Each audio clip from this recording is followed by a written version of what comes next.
hate, I despise your feast days, and I will not smell in your solemn assemblies.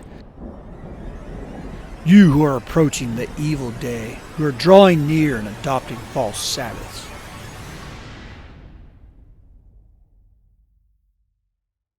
Does Yah hate his own feasts?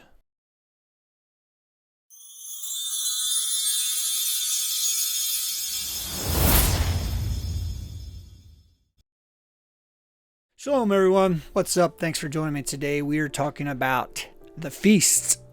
Does Yahuwah hate his own feast?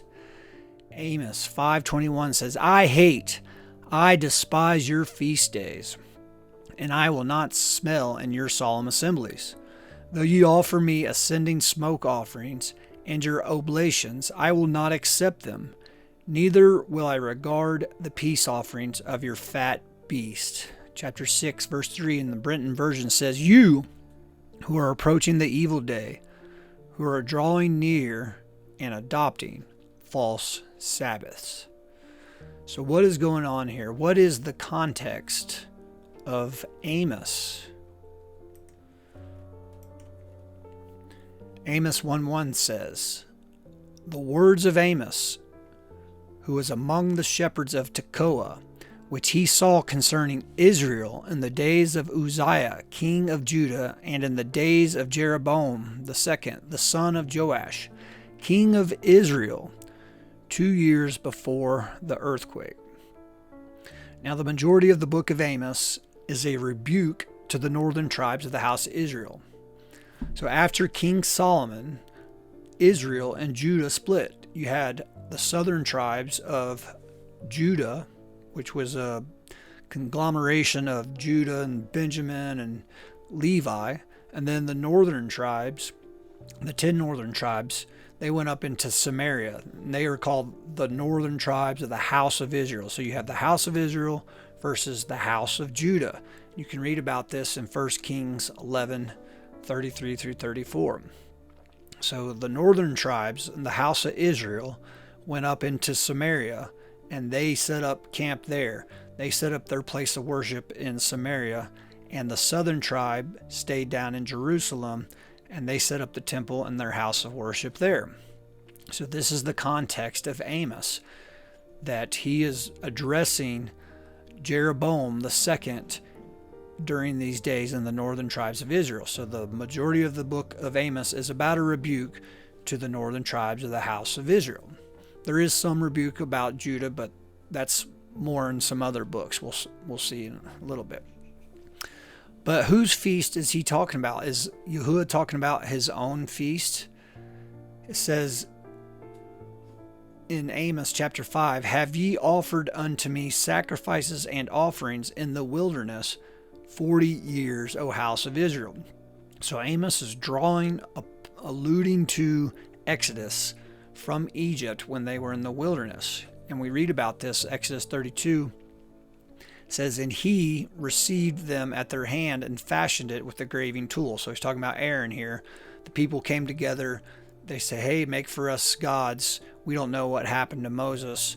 So Aaron puts together the golden calves, right? And then they say, the mixed multitude says, These be your Elohim, O Yisrael, which brought you out of the land of Mitzrayim, out of Egypt, right? So they had all their stuff loaded up on the backs of cattle and ox, and they said, these are the ones that brought you out. These are your Elohim. These are your gods. So that was the mistake that they made back at the Exodus, and Amos is drawing upon that. A mixed multitude made this calf and said, This is your Elohim, which brought you out of Egypt. They replaced Yahuwah with an image, the image of a beast. They took the mark of the beast and they gave it honor, the replacement theology, right? This is the same type of thing that happened after the kingdom split in the days after Solomon. The leadership of the house of the king of Israel, Jeroboam the first, did the same type of thing that they did in the wilderness at the Exodus. Read about this in 1 Kings 12:28 says, Whereupon the king took counsel and made 2 calves of gold, and said unto them, It is too much for you to bring to go up to Jerusalem. Behold your Elohim, O Yisrael, which brought you up out of the land of Mitzrayim. So Jeroboam, he's making the same mistake that they made and saying, this is your Elohim who brought you out. So he's up in Samaria. His kingdom was split. The northern tribes of the house of Israel, they're up in Samaria, saying, this is your Elohim which brought you out of Israel. 1 Kings 12:30 through 32, keep reading. It says, and this thing became a sin, for the people went to worship before the one even unto Dan. And he made a house of high places, and made priests of the lowest of the people, which were not of the sons of Levi. And Jeroboam ordained a feast in the 8th month, on the 15th day of the month, like unto the feast that are in Yehuda and Judah. And he offered upon the altar. So did he in Bethel, sacrificing unto the calves that he made. And he placed in Bethel the priest of the high places which he had made. So Samaria, Dan, the northern tribes of Israel, they had gone astray on the Sabbath feast. They had gone astray on the false Sabbaths. Instead of practicing and worshiping Yahuwah on the 7th ordained month of Yom Kippur, they went about to obtain their own salvation by their own works. And I believe this is why Dan is not recorded in the book of Revelation, because of this idolatry. This is the 8th month of worship. This 8th month of worship continued into the days of Jeroboam II, in which is the context of Amos. And you know, there's those out there that like to point to Amos in regard to Yah not even wanting sacrifices at all and offerings, and they'll try to say that Saturday belongs to Saturn, the Moloch, and the star of Kyun. And I've got a video for that that's coming up on that too, is whether the Saturday is the Saturday Sabbath or not. But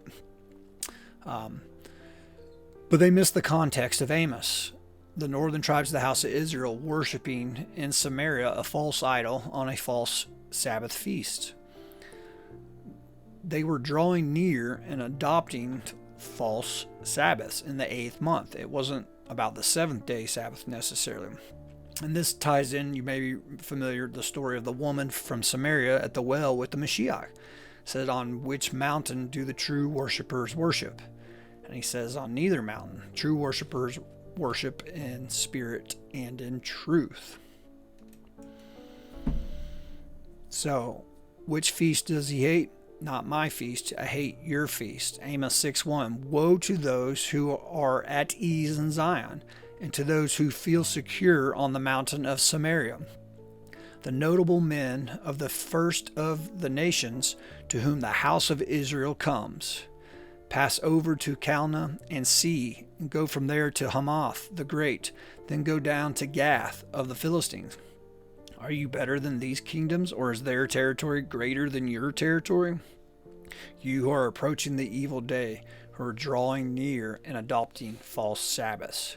So no, Yahuwah does not condemn his own Sabbaths, his own feast days that he prescribed in the Torah. He hates the Sabbaths of those who add to his words, who change his identity, his ordained feast dates, and those who worship him how they see fit. I pray that this has helped you. I hope and pray that in believing that you will share this. Give me a like, a comment. Let me know how things are going. Sure love you. We'll see you on the next one. Shalom.